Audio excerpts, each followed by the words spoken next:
우리 신앙에 가장 중요하다고 해도 틀린 말이 아닌 영적 분별력, 영적 분별력이라는 말이 내용이 뭐라 그랬죠? 성경에 기록된 우리의 신앙과 우리 삶과 사역의 기준을 볼 수 있도록 성령님이 주시는 영적인 능력이다 그랬습니다. 이거는 성령님이 주셔야 돼요. 성령님이 영적 분별력을 주셔야 설교를 들을 때도 딱 듣고 하나님이 오늘 이 말씀을 통해서 나에게 이걸 말씀하시구나, 이걸 가르치구나, 그걸 알게 돼요.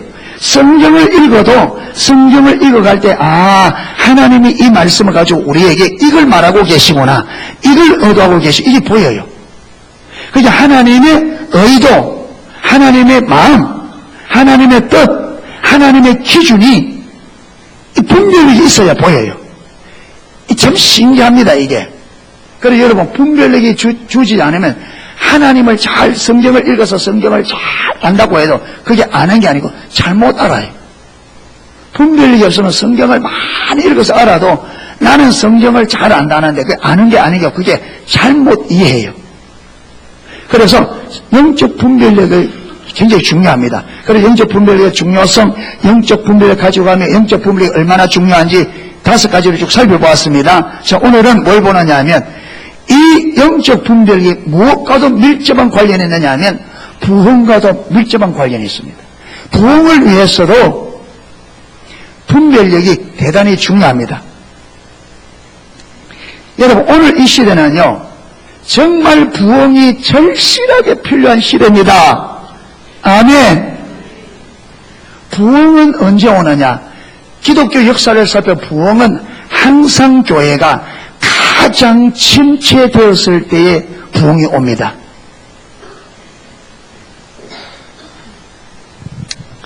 여기 이 안에 너무 오래 있다 보니까 이 좀 건강하지 못해서 밖에 내놨는데 또 지금 들어왔는데 오늘 마침 빨리 밖에 내놔야 돼 이게. 근데 이게 물도 안 주고 이게 가만히 두면 이게 시들시들해집니다. 그러다가 물을 딱 주면 어떻게 돼요?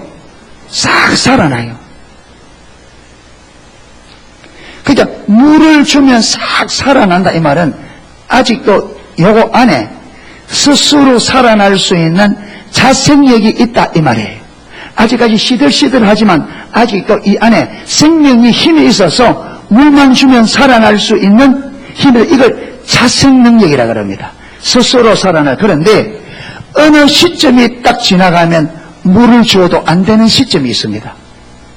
그러니까 너무 물을 안 줘버리면 몸의 자생력을 잃어버리면 그때는 물을 주어도 못 살아나요. 교회도 그런 때가 있습니다. 교회가 타락하잖아요. 타락을 해도 하나님의 은혜만 좀 부으면 싹 살아나고 은혜만 좀 부으면 싹 살아나는 이런 때가 교회가 자생 능력이 있다면, 그런데 교회가 어느 시점 이하로 딱 어느 선 이하로 타락하면 하나님의 은혜를 좀 주고 안 됩니다. 자생 능력을 잃어버려요. 무슨 말이야? 총체적으로 타락해서 은혜를 좀 주고는 안 되는 시점이 옵니다. 그러면 어떻게 되느냐? 교회가 자생 능력을 잃어버려 스스로 못 살아나요. 지금 한국 교회가 그 자생 능력을 잃어버린 그 자생 능력점을 지나서 이제는 한국 교회가 스스로 일어날 수 있는 힘이 없습니다. 지금은 못 일어나요. 그러니까 지금 한국 교회가 이래서는 안 된다고 곳곳에서 외치는데 첫째는 무엇이 문제인지 안 보여요. 교회가 왜 이렇게 타락하는지가 안 보입니다. 원인이 안 보여요. 분별력이 가려지면 문제는 눈에 보이니까 문제는 나타나요. 교회가 여러분 성도들의 가슴에 신앙에 대한 열정이 사라지고 섬김이 사라지고 신앙생활 부담스러워하고 섬기는 것을 싫어하고 그래서 주님 앞에 나오는 시간들을 싫어합니다. 그래서 계속 뭐느냐? 예배 시간을 짧게 해라. 교회 프로그램을 줄여라. 점점점 말라가죠. 그러면 교회가 바닥으로 떨어지게 됩니다. 이때 하나님께서 교회를 살리는 방법이 뭐냐면 부흥입니다. 그래서 교회가 타락해서 자생 능력을 잃어버리고 이제 교회가 갈 때까지 가버리면 교회 안에서 하나님의 살아계심의 역사를 찾아볼 수가 없고 성도들 삶에 하나님의 살아계신 역사를 찾아볼 수가 어떻게 되느냐, 완전히 의식만 남는, 모양만 딱 남는 이런 때가 와요. 나중에 여러분 부흥이 올 때쯤 되면 어떻게 되느냐, 이 의식마저도 무너지는. 그러니까 여러분 이사야 때는 본질은 없지만 의식은 살아 있었습니다. 그렇죠? 본질이 없지만 의식은 살아 있었어요. 그래서 의식은 뛰어났습니다. 그런데 이사야 시대에서 점점 하면서 말라기 시대 딱 가면 말라기 시대 어떻게 되느냐, 뭐마도 다 무너진다. 의식마저도 무너져버려요. 여러분 이사야 때는 그래도 집에 있는 하나님 앞에 제사를 드릴 때 집에 있는 가장 좋은 것들을 가지고 와서 제사를 드려요. 아직도 멋있다고요? 마음은 있어요. 집에 있는 가장 좋은. 그런데 말라기 때 가면 심지어 제사장들까지 어떻게 됩니까? 묵는 것, 다리 저는 것, 병드는 것, 돈이 안 되는 것, 시장에 갖다 팔아도 돈 안 되는 걸 하나님을 드리고 좋은 것들은 자기들이 취하는, 무엇마저 없어져 버리는, 의식마저 없어져 버리는 이런 시점으로 갑니다. 여러분 지금 한국교회는 이사야 시대로부터 어디로 가고 있다? 말라기 시대로 가고 있는데 말라기 때가 가까이 와 있습니다. 성도들이 이제는 의식마저도 힘들어합니다. 의식마저도 무너집니다.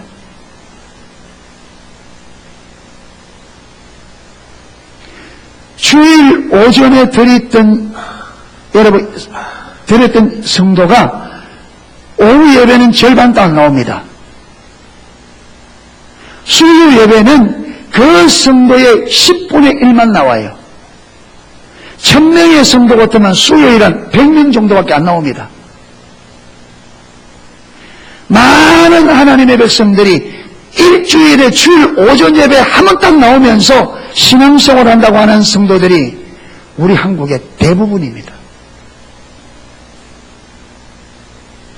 일주일에 주일 오전 예배 한 번 나와 예배 드리고 그것이 신앙생활이라고 생각하는 성도들이 많단 말이에요. 그만큼 타락해버렸어요.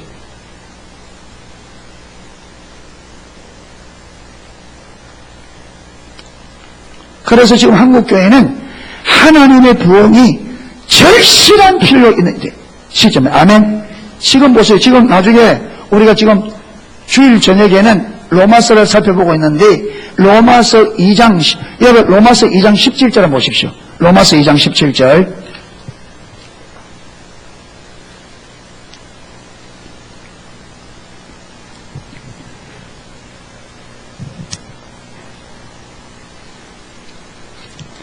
자, 로마서 2장 17절 좀 읽어보겠습니다.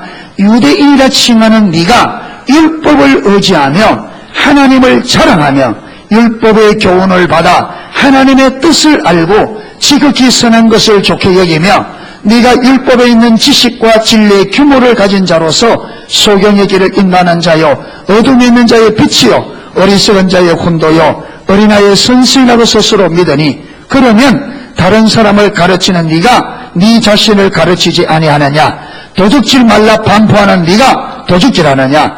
가늠하지 말라 말하는 네가 가늠하느냐? 우상을 가정 이기는 네가 신사 물건을 도둑질하느냐? 율법을 자랑하는 네가 율법을 범함으로 하나님을 욕되지 않느냐? 기록된 바와 같이 하나님의 이름이 너희로 인하여 이방인 중에서 모독을 받는도다. 여러분 신앙이 기독교인이 타락하면 딱 이렇게 되어집니다. 성경의 지식은 많이 압니다. 그래서 하나님을 잘한다, 율법을 잘한다, 말씀을 잘한다 하면서 아는데 안 행해요. 아는데 그렇게 안 살아.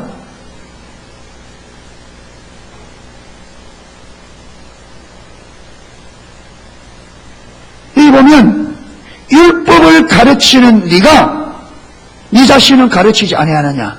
다른 사람을 가르치는 네가 너는 그렇게 안 사느냐? 가늠하지 말라 하는 네가 가늠하느냐? 그러니까 누가 타락한다고요? 지도자들이 타락해요.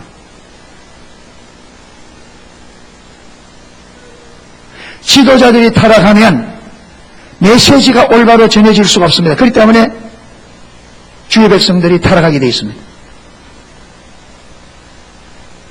그럼 어떻게 되느냐? 하나님의 백성들로 인하여 하나님의 이름이 모독을 받게 되어 있습니다. 지금 한국교회가 딱 그대로입니다. 하나님의 교회가 하나님의 이름에 넋치를 하고 있습니다.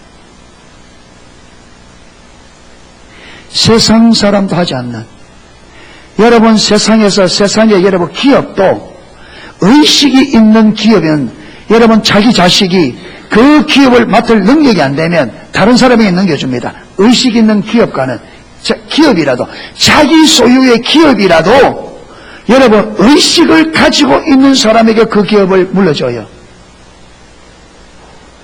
그런데 여러분 하나님의 교회는 내 소유가 아닙니다. 그런데 오늘 한국 교회가 세습합니다. 교회가 마치 자기인 것처럼 자기 자식들에게. 이거는 한국 교회가 얼마나 타락했는지 여러분, 교회가 목회자 소유예요.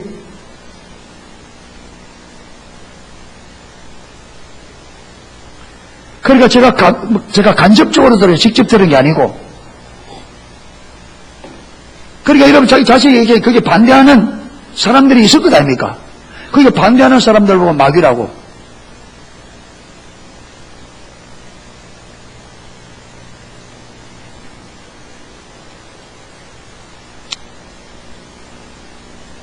여러분 천주교 1000년 동안에 천주교 한 게 뭡니까? 성직을 매매하고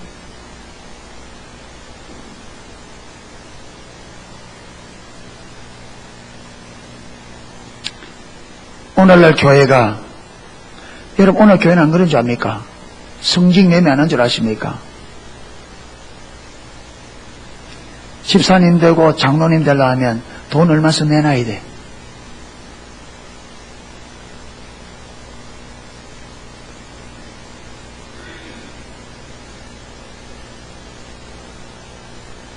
성경에 그린 데가 어디 있냐?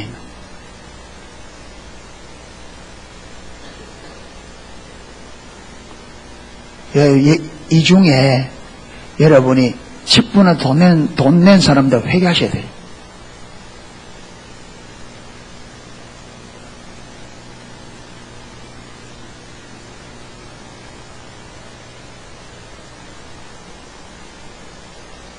회개하셔야 돼요.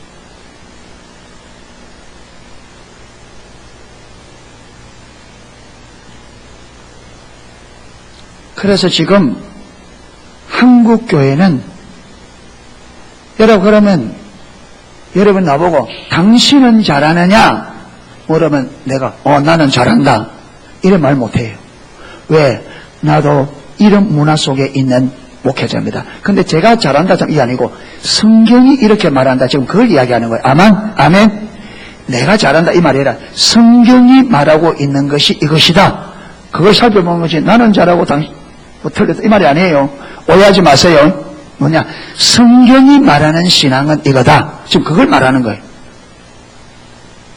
꼭 제가 여러분 이 신앙의 본질하다 보면 사람들이 그러면 우리는 다 틀리고 당신만 옳으냐 이렇게 묻는 사람 보죠.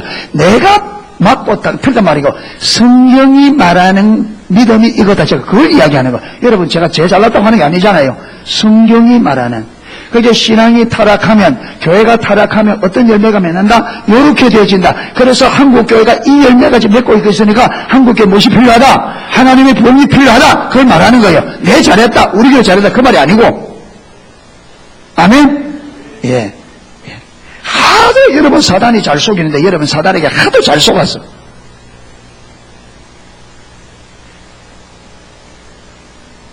자, 마태복음 13장으로 다시 넘어갑니다. 자, 이렇게 부흥이, 그래서 여러분, 우리 새물길 성이 말하더라도, 여러분, 유튜브에 보면, 한국을 향한 세계 여러분, 우리 기독교에서, 세계 기독교계에서 인정하는, 예언하는 사람들이 있습니다. 세계적으로 이름이 나 있는, 그리고 이게 잘못된 것이 아니라 하고 인정하는. 근데 이분들의 한국을 향한 예언이 쫙 몇 사람, 그 예언가 몇 사람이 예언한 걸 딱 모아가서 해놓은 거기 있어요. 들어보면 여러분, 하나님께서 한국에 부흥을 준다는 거예요. 그들만이 그런 게 아니라 세물교회 선교가 세워진 것이 처음 출발점이 하나님의 부흥을 약속하시고 부흥의 정표로 세물교회 선교회가 세워진 거예요. 그렇게 세물교회 선교, 우리 세물교회 선교의 핵심 비전이 뭐냐? 부흥입니다.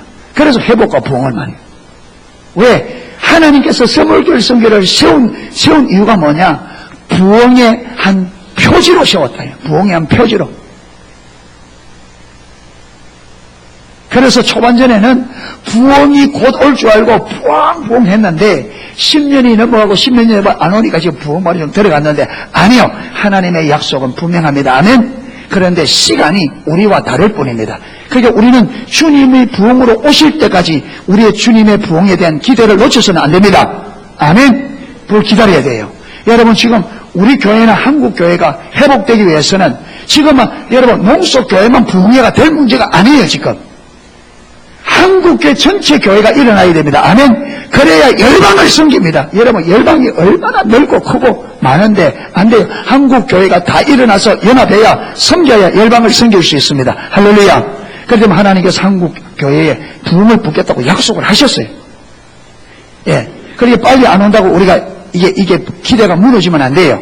아멘. 조계사에 붙잡고 부흥을 위해 기도하셔야 됩니다. 자, 이렇게 부흥이 올 때에 부흥이 어느 날 갑자기 오는 것 같지만 부흥의 역사를 살펴보면 절대로 부흥이 어느 날 갑자기 오는 것이 아니고 부흥이 오는 데는 부흥이 오기 전에 부흥이 올 수 있도록 준비되는 단계가 있다는 거예요.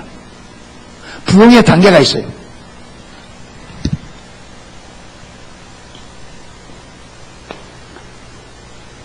예, 부흥의 단계가 무슨 단계? 준비 단계. 첫 번째, 이거 보면 로이드 존스 목사님께서 부흥이라는 책에 잘 해놨습니다. 첫 번째 일어나는 부흥이 준비되는 단계에서 첫 번째 일어나는 게 뭐냐면 인식이다. 이 인식이라는 말은 무언가를 실질적으로 알게 되는 겁니다. 이론적으로 말고. 그런데 이게 인식에 무엇을 알게 되는 인식이 되느냐 하면 그 시대에 하나님의 백성들이 자기들의 영적인 상태가 어떤지를 인식한다. 그래서 이걸 처지 인식이라 그래요. 인식하는데 뭘 인식한다? 처지. 이 처지가 뭐냐면 그들의 영적인 상태. 그러니까 자기들이 영적인 상태가 어떠한지를 알게 되어지는데, 자, 인식이 되어지려고 하면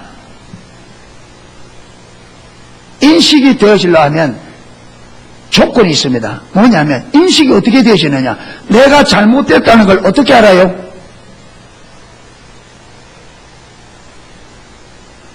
자, 여러분이 시험을 칠 때 1번, 2번, 3번, 4번 있잖아요. 내가 4번 딱 쳐서 나는 4번이 답이라고. 그런데 이걸 내가 맞았는지 틀린지는 어떻게 알아요? 그죠? 정답을 봐야 이걸 알 수 있죠. 그러니까 내가 틀린지 바른지는 무엇이 나와야 돼요? 정답이 나와야 돼. 그 정답이 뭐예요? 하나님의 기준이라. 아멘. 그러니까 제일 먼저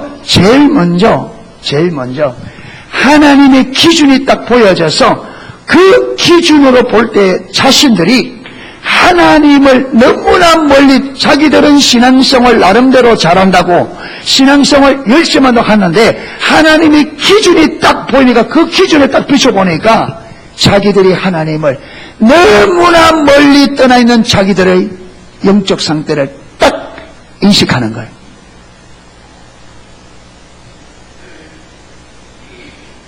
이게 부흥의 첫 번째 단계예요. 인식하는 단계. 자, 인식이 되어지려고 하면 무엇이 보여져야 된다? 하나님의 기준, 다림줄이 보여져야 된다. 그러니까 이 다림줄이 보여지려고 하면 무엇이 돼야 된다? 영적 분별력. 그러니까 부흥만 하더라도 영적 분별은 무엇과도 밀접한 연관이 있다. 부흥과 밀접한. 그러니까 하나님께서 여러분 이 부흥을 준비할 때 첫 번째 단계가 뭐냐? 하나님의 백성들에게 하나님께서 영적 분별력을 주셔서 이 영적 분별력을 받은 사람들이 성경에서 하나님의 다림줄, 하나님의 기준을 딱 발견하고는 우리가 너무나도 성경에서 멀리 떠나 있는 자신들, 그들이 돌이키지 않고는 그들이 멸망이라는 것을 아는 거죠.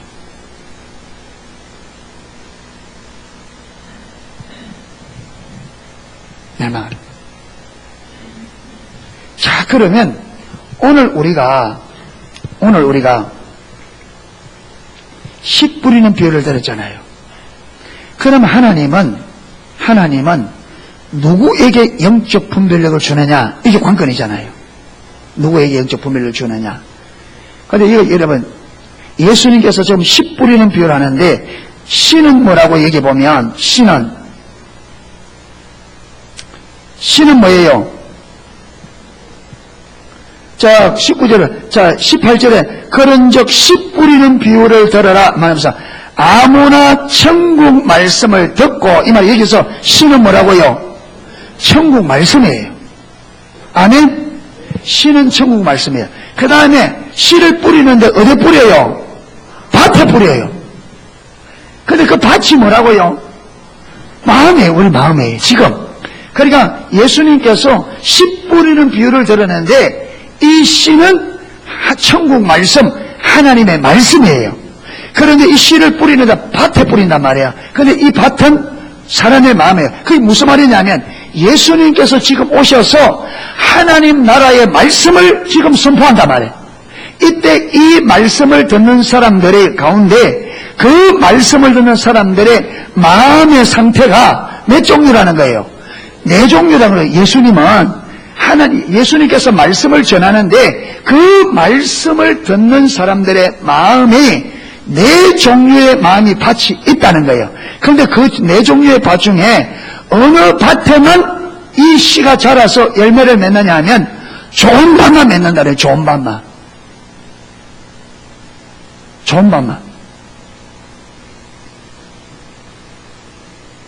자, 그 다음 보세요.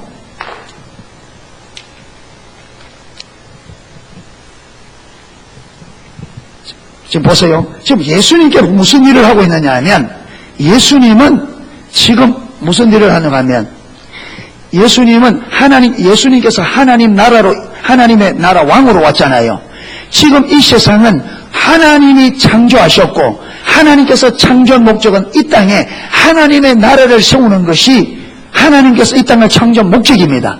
그런데 우리 인간이 하나님 말씀에 순종하지 않고 누구에게 순종했어요? 사단에게 순종해서 이 땅을 다스리는 권한을 하나님이 아담과 하와에게 주신 이 땅을 다스리는 권한을 누구에게 넘겨줬어요? 사단에게 넘겨주고 우리 인간은 누구의 종이 되어버렸어요? 사단의 종이 되어져서 아담이 넘겨준 이 세상을 다스리는 권한을 가지고 사람들을 종삼아 이 땅을 뭐로 세워놨다?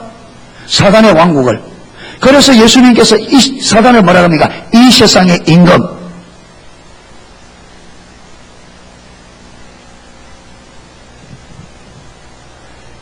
그런데 하나님은 창조한 그 목적을 하나님께서 실패한 상태로 역사가 끝나지 않죠. 그럼 하나님이 실패자가 되는데. 그러니까 이 땅에 하나님께서 하나님의 나라를 회복하려고 아브라함을 선택하셔서 구약에는 아브라함을 선택하셔서 아브라함을 통해서 한민족 이스라엘을 세워서 이스라엘을 통해서 이 땅을 하나님 나라를 회복하려고 하는데 이스라엘이 어떻게 됩니까? 하나님의 말씀에 불순종함으로 똑같이 실패합니다. 선지자들을 보내서 계속 전하는데 이스라엘에 들어야 안 들어요? 안 듣습니다. 그래서 마지막 누구를 보냅니까? 하나님의 아들을 친히 하나님 나라 왕이 직접 옵니다. 그래서 직접 와서 마느냐? 이 세상을 되찾기 위해서 지금 뭘 전합니까? 하나님 나라 메시지, 천국 복음을 전하는 거예요. 그런데 이 여러분, 예수님이 전하면서 어떤 사람을 찾느냐? 좋은 맛을 찾는 거예요.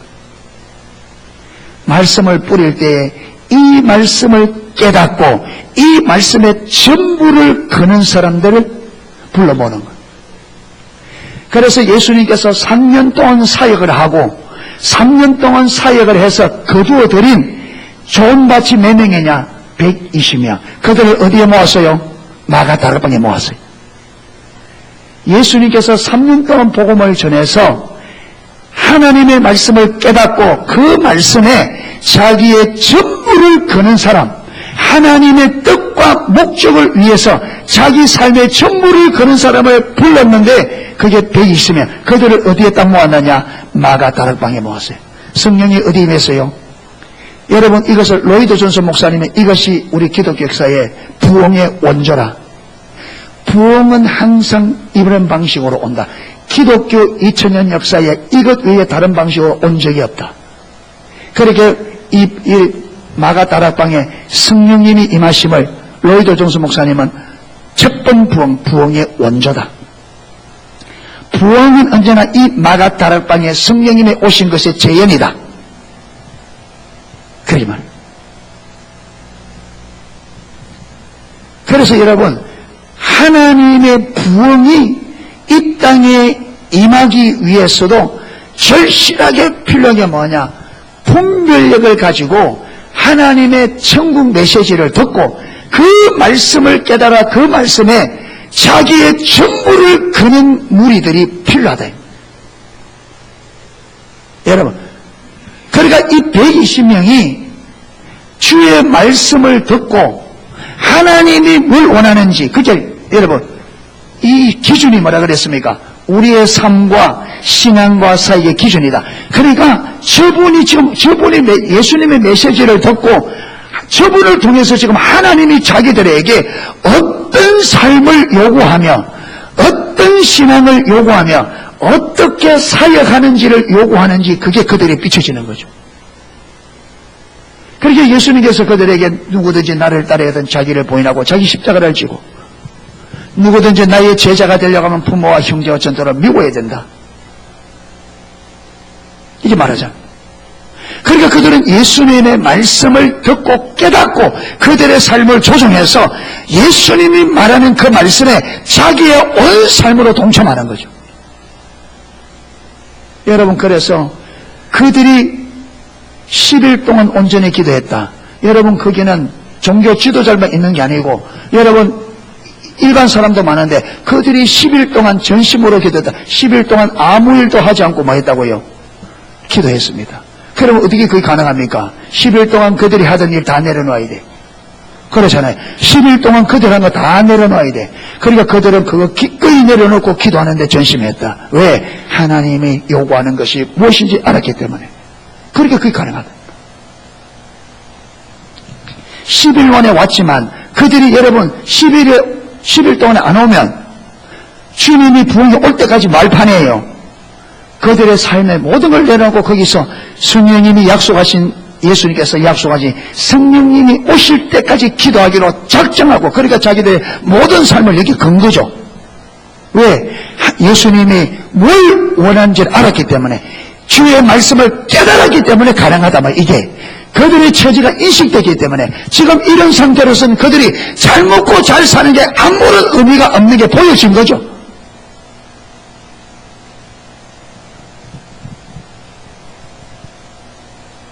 그래서 하나님의 부흥을 위해서도 영적 분별력이 필수적입니다. 여러분, 지금 하나님께서 지금 똑같은 일을 하고 있습니다. 예수님은 3년 동안 말씀을 외쳤는데 하나님은 저와 여러분에게 10년 이상을 지금 하나님 나라 메시지를 듣게 하셔요. 하나님의 부흥을 담을 수 있는 무리들이 세우기 위해서 하나님께서 10년 이상을 지금 말씀을 전하고 있는데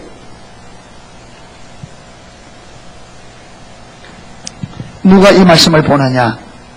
영적 분별력을 주어진 사람들이죠. 누구의 영적 분별력이 주어지느냐? 좋은 밭.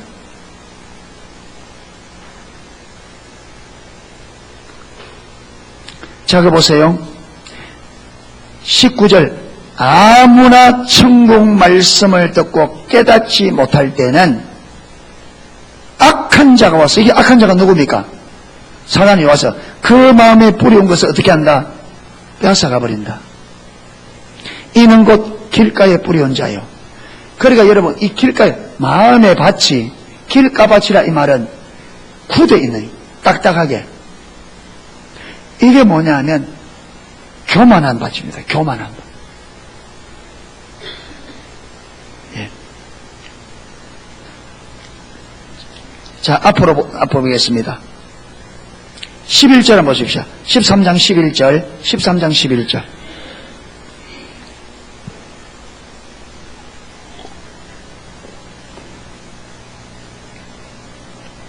10절부터 보는 게 낫겠네요. 제자들이 예수께 나와 가로되 어찌하여 저희에게 비유로 말씀하시나이까? 대답하여 가라사대 천국의 비밀을 아는 것이 너희에게는 허락되었으나 저희에게는 아니 되었다. 여긴 저희가 누구냐? 너희는 제자들 말한 거고 저희는 대표적인 사람들이 바리새인 종교 지도자들이네. 근데 여기서 저희 누구냐가 이게 중요한 게 아니고 천국의 비밀, 그게 천국은 뭐라는 거예요? 비밀이라는 거예요. 근데 이 천국의 비밀을 아는 것이 허락된 사람들이 있고 허락되지 않는 사람들이 있다는 거예요. 예수님께서 천국은 비밀인데 천국을 알 수 있도록 허락되는 사람들이 있고 허락되지 않는 사람들이 있다는 거예요.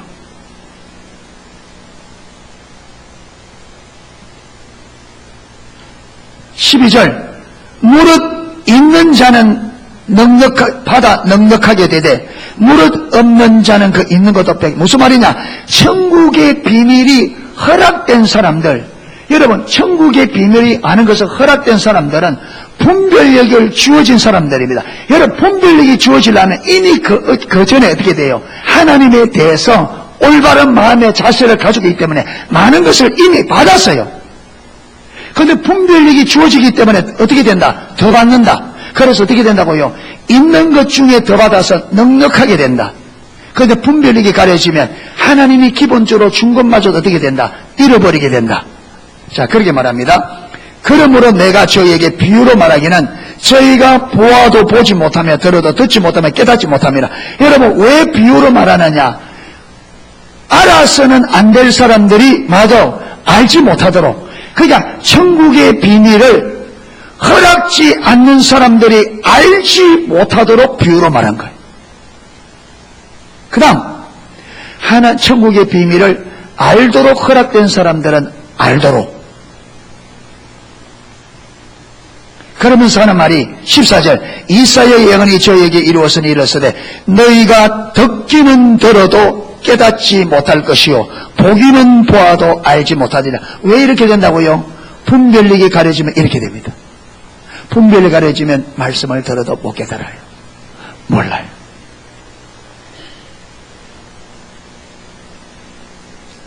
여러분 교회 왜 나옵니까? 신앙생활 왜 해요? 누구 보고 나왔어요? 누구 보고 교회 나왔어요? 마을에 나왔어요? 이야기해 보세요. 제가 지금 묻고 싶은 게 있어서 그래요. 누구 보고 교회 왔어요? 박 교수 목사를 보러 왔어요. 머리 허예 빼짝 말라가 눈 폭 들어가 볼 거 하나도 없는데.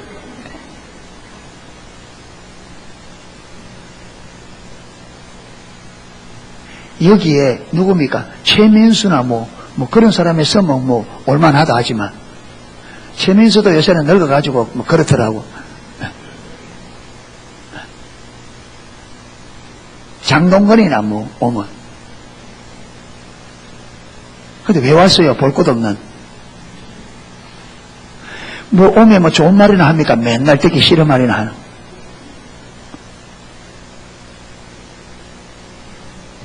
누구 보러 왔어요? 그렇죠. 하나님 보러 왔고 하나님 때문에 왔고 그 하나님 그 예수님을 믿으러 왔죠. 아멘. 그럼 뭐만 하면 돼요? 그분을 알고 그분을 믿으면 되죠. 그런데 우리가 시험 드는 거 보면 엉뚱한 데서 시험 들어. 왜 그래요? 왜 그래요? 하나님의 말씀이 안 깨달아지는 거죠. 진리가 안 깨달아지니까 비진리에 걸려 넘어져.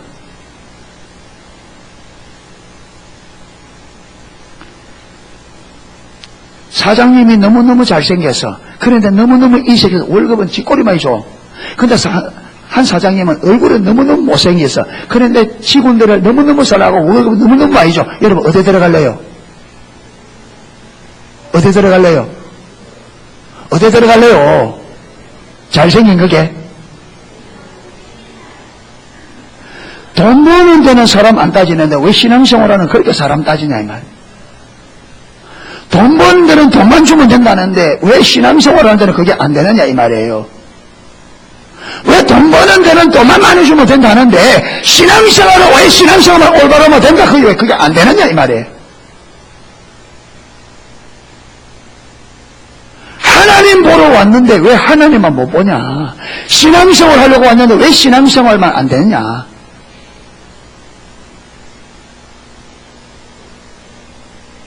목회자가 잘났든지 못났든지 여러분 신앙만 올바로 여러분 바른 신앙 가르쳐서 여러분이 신앙생활 올바르게 가르치면 됐잖아요. 아멘 안 나오죠 지금.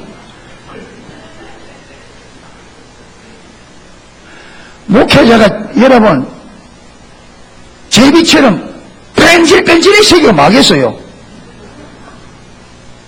제비족처럼. 여러분 목사가 제비족처럼 돼서 매끈하게 해가 뺀질뺀질해가 기름 발라가지고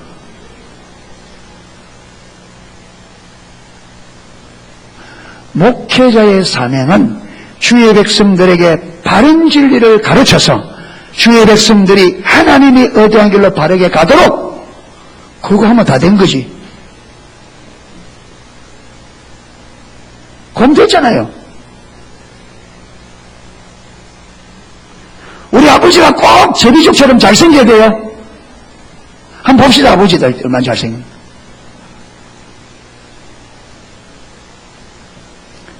아버지가 여러분 가족들 사랑하고 책임의식 가지고 가족들이 잘 살아갈 수 있도록 여러분 재정적인 모두 아버지로서 그거 잘하면 된 거지.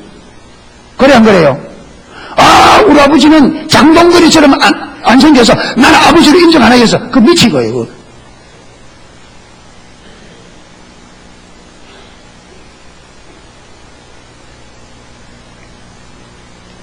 그런데 분별력이 가려지면 이렇게 엉뚱한 데 속는단 말이에요. 분별력이 가려지면 엉뚱한 데 속는단 말이에요.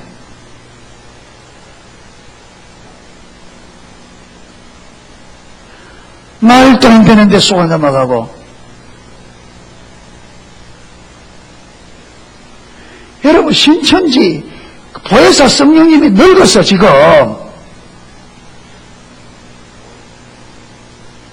꼬랑꼬랑합니다.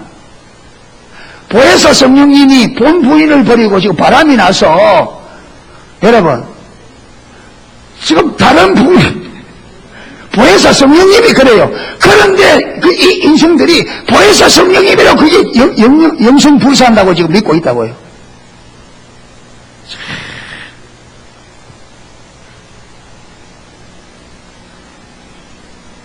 사랑하는 홍석교성도 여러분 이 말을 하면 치면서 정신 좀 차리자 한번 해보세요. 정신 좀 차리자. 한 번은 어떤 목사님이 기도 사역을 받는데 예수인 어떤 목사님이 하나님께서 이렇게 한대요. 인간아 언제 인간 될래? 하나님께서 자기를 보고 기도 사역 하는데 주시는 말씀이 인간아 언제 인간 될래?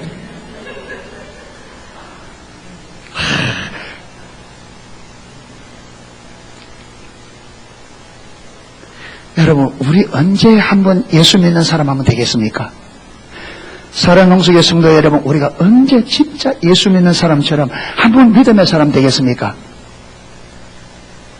한번 정말 하나님 보시기에 진짜 너는 내 백성이다, 진짜 너는 내 자녀다, 한번 그렇게 인정받고 가야 안 되겠습니까? 아멘. 그런 마음 없습니까? 저는 소원이 하나님 정말 다윗처럼 한번 예배하다 가는 게 내 소원입니다. 다윗처럼 한번 예배하게 해주세요. 이제는 하나 더 늘어서 하나님, 바울과 실라처럼 환경 너머에 하나님을 한번 예배할 수 있도록 은혜를 보여주세요.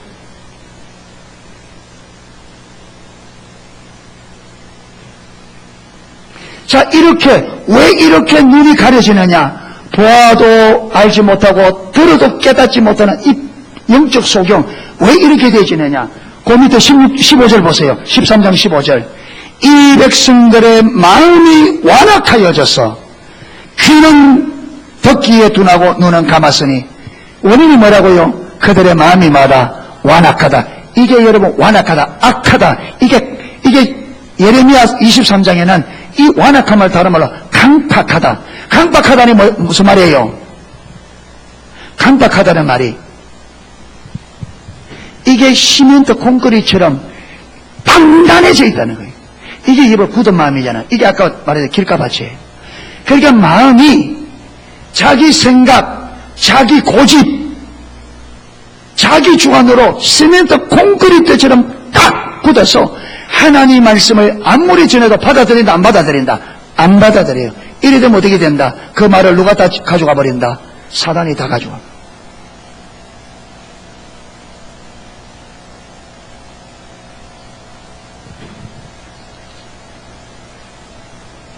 여러분, 이런 사람 되면 안 돼요. 우리가 마음이 완악해지면 안 됩니다. 아멘. 하나님 말씀을 들으면 하나님 말씀을 딱 듣고, 아, 내가 잘못 생각했구나. 여러분, 하나님 말씀이 맞아요? 내 생각이 맞아요? 하나님 말씀이 맞죠? 여러분, 하나님의 말씀이 옳다고 믿지 않으면 기독교인으로서 불가능하죠. 하나님의 말씀이 하나님의 말씀이기 때문에 그 말씀은 완전합니다. 아멘. 그러면 하나님의 말씀과 내 생각이 틀릴 때는 누가 틀린 거예요? 내가 틀린 거죠. 그게 뭘 바꿔야 돼요? 내 생각을 바꿔야 됩니다. 아멘. 이게 부드러운 마음이에요. 그런데 완악한 마음은 어떻게 하냐? 내 생각을 고집해요. 하나님 말씀을 안 받아들이고 내 생각이 옳다고 고집하면서 뭘 버려요? 하나님 말씀을 버려요. 이게 여러분 길가밭입니다. 이게 길가밭. 우리가 이렇게 되지 않도록 조심해야 돼요. 이래 되면 끝장나는 겁니다. 대표적인 사람이 누구였습니까? 바리새인들이었습니다. 예수님이 그렇게 외쳐도 그들은 예수님의 말씀을 저 말이 무슨 말인가 귀도 기울이지 않았습니다. 자기들 관점으로 시시콜콜이 예수님 말씀을 자기들의 생각과 자기들의 관점과 자기들의 기준을 가지고 예수님 말씀을 옳다 그러다 평가만 했지.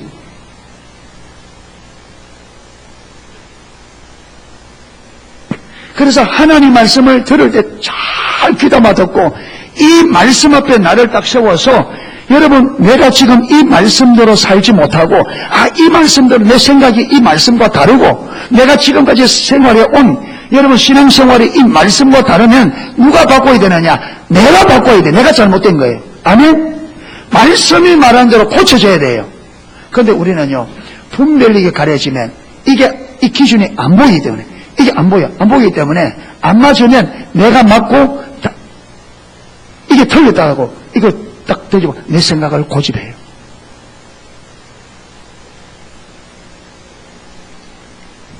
그래 되면 어떻게 된다고요?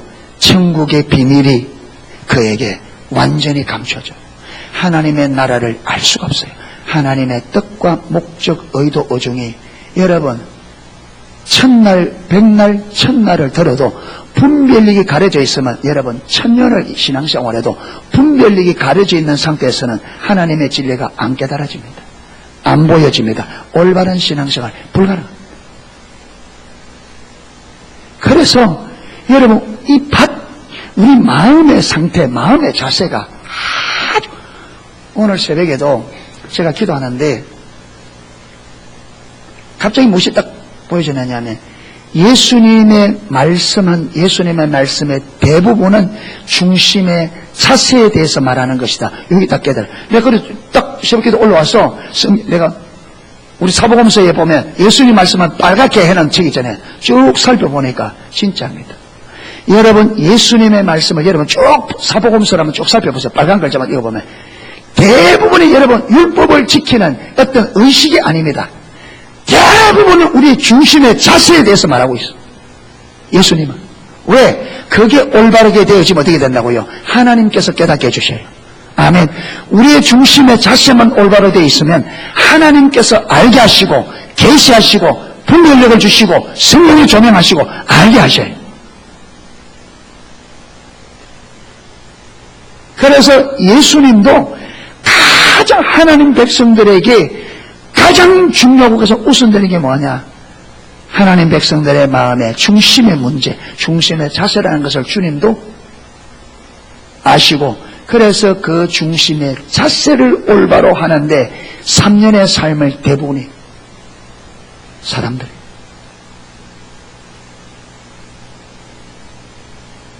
예수님이 3년 동안을 여러분 가르쳤던 것을 엑기스만 딱 모아놓은 게 어디예요?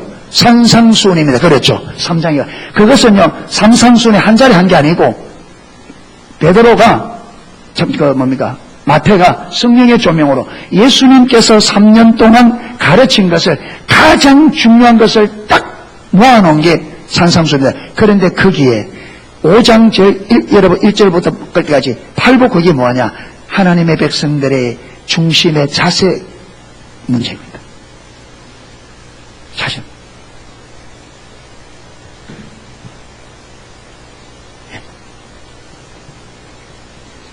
그런데 돌짝밭은 어떠냐? 돌짝밭은 말씀을 듣고 어떻게 받았다? 즉시 어떻게 받았다? 기쁨으로 받았다. 예. 그런데 이 마음의 돌짝밭 상태는 하나님 말씀을 받아 어떻게 받았다고요? 기쁨으로 받았어요. 그런데 받은 말씀대로 순종하며 살아가다 보니까 무엇이 일어나요? 핍박이 일어나. 가족들로부터 광신자가 아니냐, 좀 대충 믿어라. 당신만 예수 믿나? 다 예수 믿어 다 안 그렇다라. 왜 당신만 유독 그러냐? 좀 제정신을 가지고 좀 제대로 믿어라. 그리고 핍박이 일어나죠. 그러니까 어떻게 된다고요? 말씀대로 사는 걸 포기해버려요. 가시받아 듣다고요? 그도 말씀을 기쁨으로 받았어요.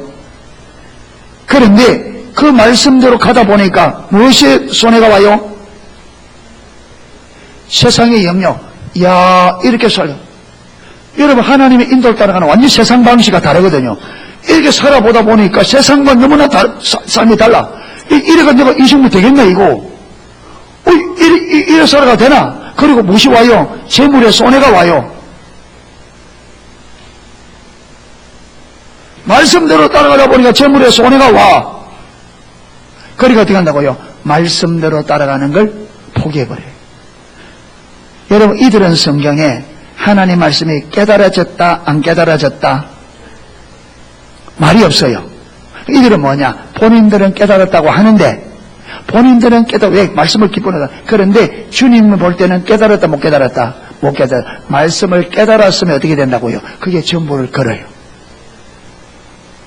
전부를 못 거는 거 보면 못 깨달았어요. 자, 그런데 마지막 좋은 땅에 뿌렸다는 것은 좋은 밭이, 왜 이 밭이 좋은 밭이라고 평가가 나는가 하면 좋은 밭에 뿌렸다는 것은 말씀을 듣고 많은 자니, 그러니까 말씀이 깨달아지는 것을 보고 이 밭이 무슨 밭이다? 좋은 밭. 그러니까 하나님은 그 밭이 무슨 밭이 되어야 깨달아진다? 좋은 밭이 되어야 깨달아진다는 거예요. 마음의 밭이 좋아야 깨달아진다는 거예요.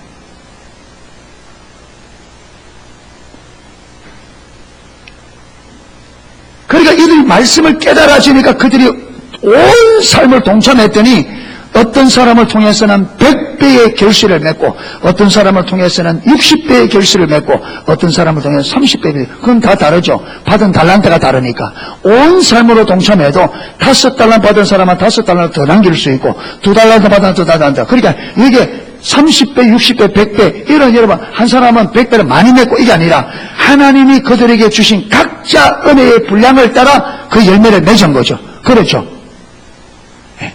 하나님 주신 은혜만큼 100배는 많이 맺고 60배는 작게 맺고 이게 아닙니다.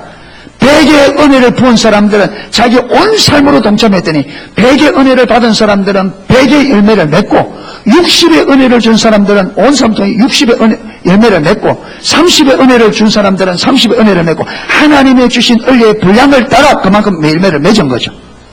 예, 그 말이죠. 그러니까 하나님께서는 하나님의 부흥만 하더라도 이렇게 부흥이 부어졌을 때에 하나님의 그 일에 온 삶으로 동참해서 하나님의 뜻을 이 땅에 이루려고 하는 이 열매 맺는다는 말은 하나님의 뜻이 이루어지는 걸 말합니다. 아멘. 그러니까 하나님의 뜻이 이루어지는 삶이 되려고 하면 가장 먼저 저와 여러분이 어떤 자리에 있어야 되느냐, 어떤 밭이 되어야 된다, 좋은 밭 되어야 돼요. 좋은 밭 되지 않으면 하나님의 부흥이 와도 동참을 못해. 왜? 안 깨달아져.